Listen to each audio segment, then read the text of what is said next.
Today's episode of the More You Know podcast is brought to you by CrowdQuestion, a brand new social communication platform focused on connecting crowds to bring everyone closer to their community, as well as enhancing any occasion. Rather than being a social media platform focused on content and advertising, they're focused on communication and connection. Learn more about the platform and download the app free at crowdquestion.com.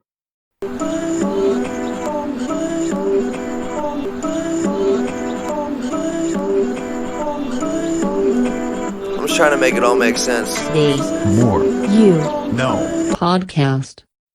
Today I want to discuss aspects of chasing fame, shared in the Tao of Leadership by John Heider. The Tao of Leadership is a New Age adaptation of Lao Tzu's Tao Te Ching, which translates to the Tao of Leadership. Fame is something that can be very detrimental in your life, even if you're someone who doesn't have fame and is simply seeking it. You can ultimately look at fame as success in the context of praise, and this can be detrimental because if you measure success in the terms of praise and criticism, your anxiety will be endless. Along with that, having a good reputation or becoming well known can be a hindrance to your further development. It's easy to get caught up in your fame and lose sight of getting better. And what it really comes down to is that fame is as burdensome as caring for yourself. But with that being said, if you can live with the fruits of success and care for yourself properly, you'll be able to foster success in other people by setting the proper example. And this concept as a whole can be broken down and proven by answering 3 questions, which I now want to go through. So the first question is, what is the problem with praise and criticism? And the answer to this is, if the group applauds one thing you do, and that makes you feel good, you'll worry if they do not applaud as loudly the next time. And if they're critical, argue, or complain, you'll feel hurt. And regardless, you become anxious and dependent. From here, the second question is, how can a good reputation be a hindrance? So a good reputation naturally arises from doing good work. But if you try to cherish your reputation, if you try to preserve it, you lose the freedom and honesty necessary for further development.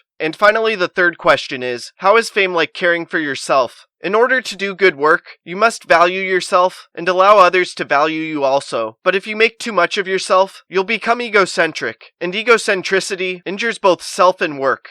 In a lot of ways, it's natural for a human to desire fame, and this is because fame not only has a lot of great things that go along with it from the material perspective, but is also centered around praise and recognition. And ultimately, most people crave acceptance, and acceptance is fame in the highest form. But with this being said, there's issues surrounding fame that become a hindrance in your life. If you're always trying to gain acceptance, especially in the highest form with fame, you'll gain anxiety surrounding it, because it's a part of your identity. This then will get in the way of personal development and growth, as well as your relationships. So with this being said, how others view you and the level of fame you gain should in no way be a priority in your life. Instead, you should focus on love, truth, and getting better every day. By doing this, it will assist with making a tremendous impact in this world and crafting a life of significance.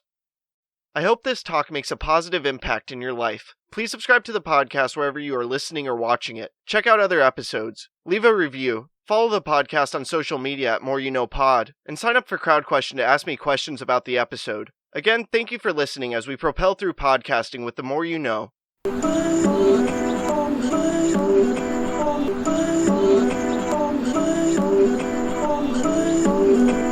just trying to make it all make sense. Today's More You Know podcast.